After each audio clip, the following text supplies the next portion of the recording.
Bienvenidos sean todos ustedes a otro programa de UCE Salud.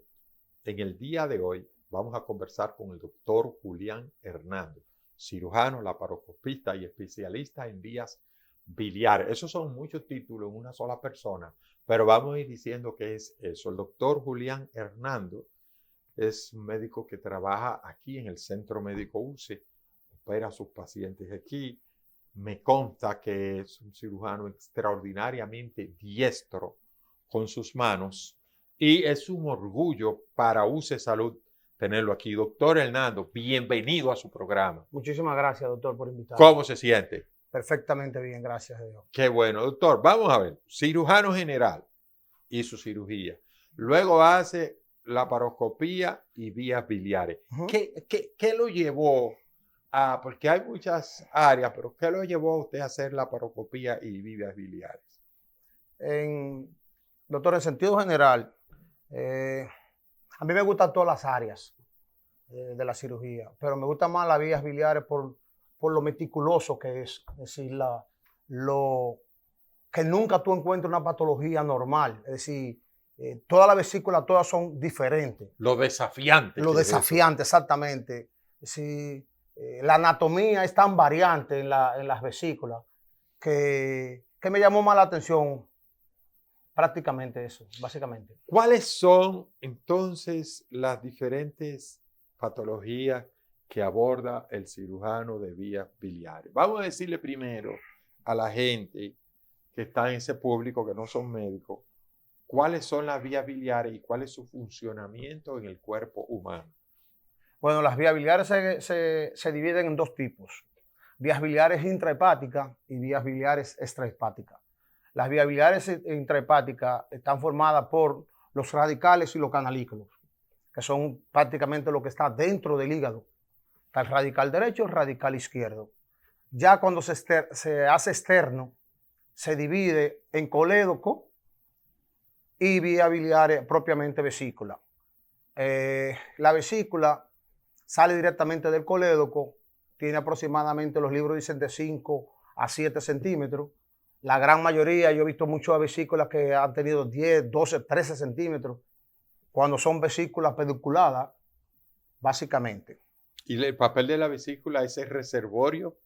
¿Para qué es? Sí, lo que pasa es que la vesícula no es más que como si fuera una perita, como un reservorio, donde el hígado deposita las sales biliares y los pigmentos, y ahí se concentran. Cuando el cerebro manda una enzima del cerebro que dice que hay comida en el estómago, la fase cefálica, la vesícula lo que hace es que se contrae y expulsa las secreciones hacia el duodeno. Hay que tener en cuenta que en la salida del duodeno, la ampolla de Vater, está normalmente unida entre el páncreas y el colédoco. La salida están juntas.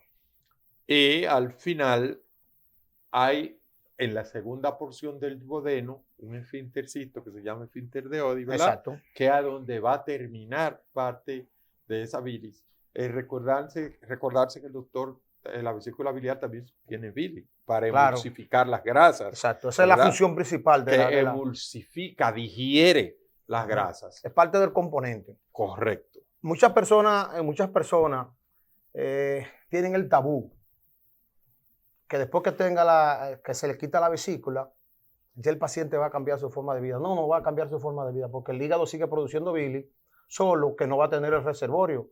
Todo el tiempo va a haber bilis en el tubo digestivo, principalmente en el duodeno. ¿Qué resulta? Una de las consecuencias de que haya bilis todo el tiempo en duodeno, es que los pacientes presentan episodios de diarrea. Eso es básicamente. Doctor, bien, entonces, ¿cuáles son las patologías o las condiciones que con más frecuencia se presentan? Mire, son como 3 preguntas en una. Las que con más frecuencia se presentan. Segundo, yo he oído a cirujanos que las patologías biliares van en aumento. Sí. Y hablan muy relacionados como a la forma diferente ahora de comer la gente. Y también, además de eso, si hay algún estilo de vida que haya contribuido a que estas patologías se estén haciendo más frecuentes? Bueno, en sentido general, como habíamos dicho anteriormente, la vesícula es un reservorio. Quizá el estilo de vida sedentario de las personas, el tipo de comida que ocasionan. Hay una vesícula que son perezosas, que producen oxalato de calcio. Las vesículas se tornan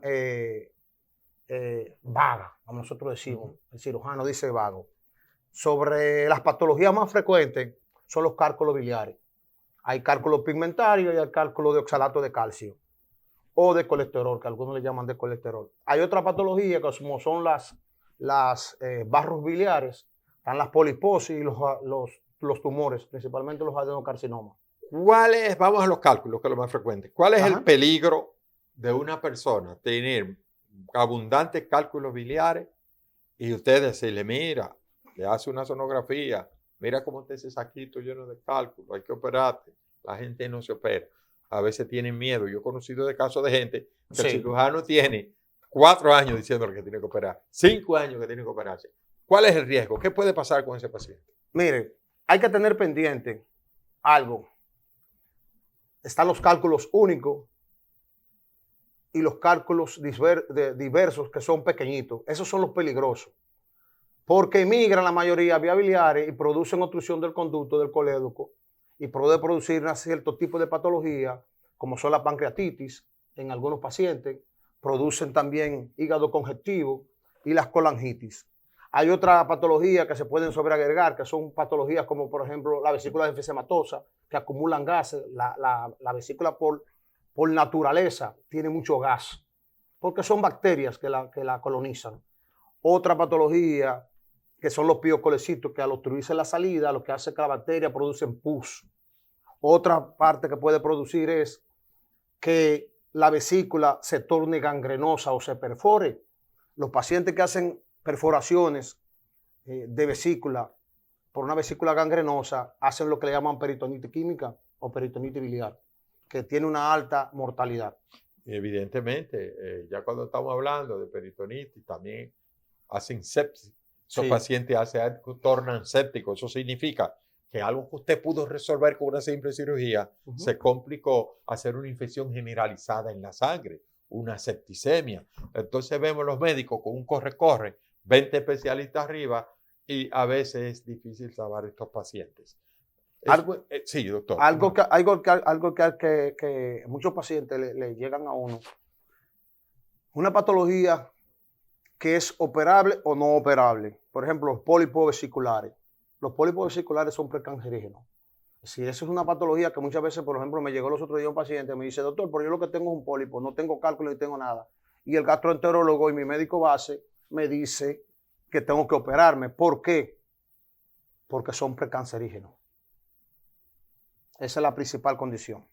Bueno, si tú sabes que si no te eliminan algo, en 2 o 3 años puede tener un cáncer, a veces en meses te están diciendo, tuviste la suerte que se diagnosticó a tiempo, entonces habría que operarlo. Y síntomas que normalmente presentan una persona que tiene problemas de vesícula. Vamos a ir de los extremos, de lo simple a los extremos. Correcto. Lo simple, dolor en epigastrio, dolor en flanco derecho, que se irradia a la espalda y a hombro. Esos son los clásicos. Cuando la vesícula se torna complicada, ya aparece fiebre, náusea, vómito. Esas son básicamente todo. Distensión abdominal en el caso de que se perforen. Hay pacientes que se perforan, como manejan gases, el paciente hace distensión abdominal. Perfecto. Bueno, doctor, yo vi mis ojos presenciados una cirugía que usted hizo, que yo creo que todo el mundo le salió huyendo. Y en vivo yo vi cómo este señor se fajó con ese paciente. No vamos a mencionar el nombre, usted sabe de quién estoy hablando, que cualquiera le salía huyendo. Yo le voy a decir que los cirujanos aquí, cuando vieron eso, se quitaron el sombrero con el doctor Hernando. Nosotros esperamos que Dios le siga bendiciendo esas manos, porque la verdad es que esas destrezas que desarrollan algunas personas, tiene también que haber un elemento ahí de una gracia, ¿verdad? Dada por nuestro Señor. Hernando, ¿y ¿Cuál es el sexo que con más frecuencia y edad aparecen estos tipos de patologías? Sexo y edad más frecuente. El sexo más frecuente son las mujeres, por encima de los 40 años. Ese es el más frecuente. En hombres casi no ocurren, pero no con la misma frecuencia que las mujeres. Es una señal de una señora un poquito obesa o no obesa, pero que cuando come una comida abundante en grasa siente un dolor. Todavía dicen que la vesícula está teniendo problemas. ¿Hasta dónde eso es cierto o no es cierto? La obesidad se asocia el sexo, la obesidad se asocian a problemas vesiculares, pero no per se. Es decir, si una persona cada vez que ingiere algo con mucho carbohidrato o con mucha grasa y presenta dolor en epigastrio y en zona hepática, se asocia a problemas vesiculares. Porque la gente asocia que los problemas de la vesícula nada más es cuando tiene cálculo o tiene... Hay muchísimas patologías que influyen. Recuerdo que en uno de los exámenes que salía así, cuando daba patología quirúrgica 2, y realmente será la respuesta. Señora, que luego de ingerir alimentos grasosos llega a tal hora de la noche con un dolor epigástrico, probablemente que... Exactamente. Y así mismo sí, se ponía. Así, probablemente sí. que es. Yo dije, esa me la sé yo. Eso es la vesícula. Algo que tenemos que tener en cuenta, doctor, es que las patologías de vías biliares debe de manejar una persona que sepa manejar vías biliares. Es decir, todo médico está capacitado, cirujano, y más en este centro que aquí hay muy buenos profesionales, los compañeros míos, todos, no hay un solo que no maneja vías biliares. Todo, el grupo que maneja el centro, es decir, en esa parte yo puedo defender a los compañeros míos. Pero las vías biliares, al tener tantas variaciones anatómicas, a veces cuesta arriba manejarla. Lo que yo recomiendo a cualquier persona o cualquier cirujano es que no se confíen de vías biliares. Las vías biliares, yo creo que es una de las patologías que tú tienes que tener más cuidado para manejarla. Porque muchas veces tú te confías y crees que el cístico está muy corto, o que el cístico está muy largo, y cuando viene a ver es un cístico doble, o cuando viene a ver es el radical derecho o el izquierdo que se va por delante y se va el cístico por detrás. Es decir, hay que tener pendiente eso. Y las variantes anatómicas que hay, principalmente vasculares. Usted lo dijo al inicio, es una patología desafiante. Sí. Desafía al cirujano en todo momento. Estamos conversando con el doctor Julián Hernando, médico cirujano general, pero además laparoscopista y especialista en vías biliares. Doctor, ¿dónde la gente lo puede encontrar a usted? ¿En qué horario? ¿Qué día? ¿Qué teléfono? Yo vengo diario. Yo estoy en el Centro Médico UCE, en el UC1, en el segundo piso, en la suite 209. ¿Teléfono? 976-8670. 809. Sí, 976-8670. Bien, ahí están los teléfonos. Vamos a hacer una pausa y en breve retornamos con el doctor Julián Hernando.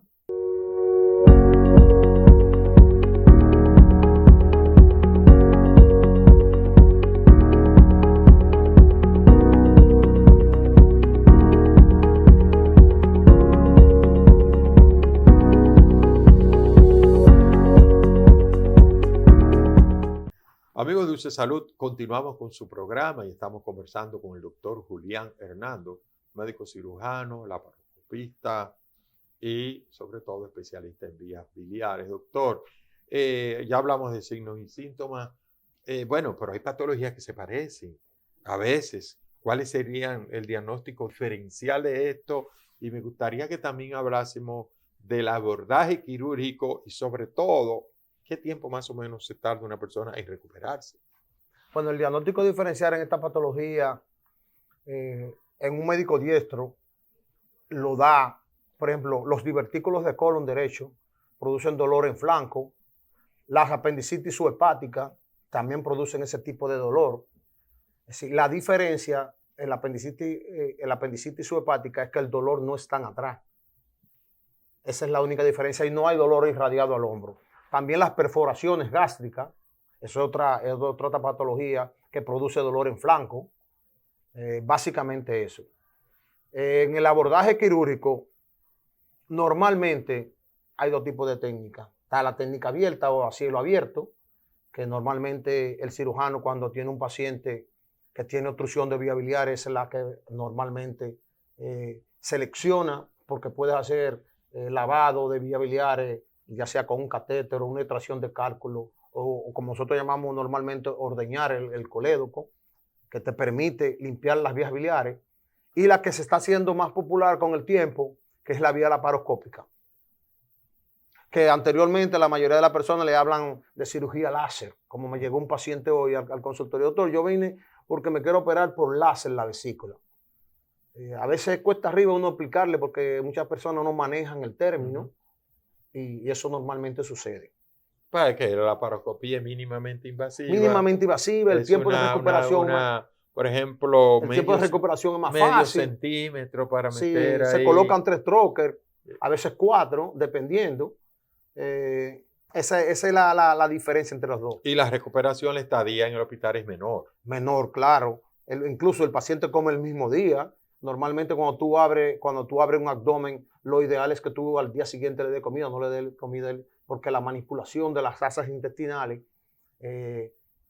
produce éxtasis. Sí, enlentece mucho el tránsito intestinal. ¿Qué recomendaciones generales usted le daría a los amigos que nos están oyendo, que tienen alguna patología hepática o de vías biliares, y que les sirva como de orientación final, porque ya estamos cerrando este programa? Bueno, hay algo que debe de tenerse en cuenta, y es que existe un mito en que las vías biliares se le puede dar medicación y mejora a los pacientes. Todo paciente que tenga una patología de vía biliar, a menos que no sea un abordaje quirúrgico, no mejoran. Puede mejorar, por ejemplo, en vesícula que tenga, por ejemplo, barro biliar, sí. Se puede utilizar antibióticos normalmente dicen que le dan aceite en un poquito de agua, el caso de que lo mejora. Muchos hablan del ajo, pero todo paciente que tenga una patología de vías biliares debe de acudir a un médico especialista para que le maneje su cuadro, adjunto de su gastroenterólogo, que es un médico de cabecera. Normalmente los que nos refieren pacientes son siempre los gastroenterólogos y los médicos internistas. Bien, hemos conversado con el doctor Julián Hernando. Recuérdense que este UCEANO 100% está mañana y tarde aquí en el Centro Médico UCE, pero sobre todo en los consultorios de UCE1. UCE1, en el segundo piso, 209. Segundo piso, 209. Allá usted lo puede contactar. ¿Y algún teléfono, doctor? 978-8770. Ya dio el teléfono. Y el celular. Con el 809, ¿verdad? Ajá. Y el celular es 809-858-4923. Amigos de UCE Salud, hemos tenido otro programazo, en esta ocasión con el doctor Julián Hernando, médico cirujano, laparoscopista y especialista en vías biliares. Esperamos que este programa le haya sido a usted de orientación para que lo comparta con las demás personas que son sus amigos y familiares. Dele like a esto, la campanita, o suscríbase, porque tenemos un compromiso con ustedes de seguir orientándolo de la mejor manera y utilizando el conocimiento científico de hoy. Será hasta entonces.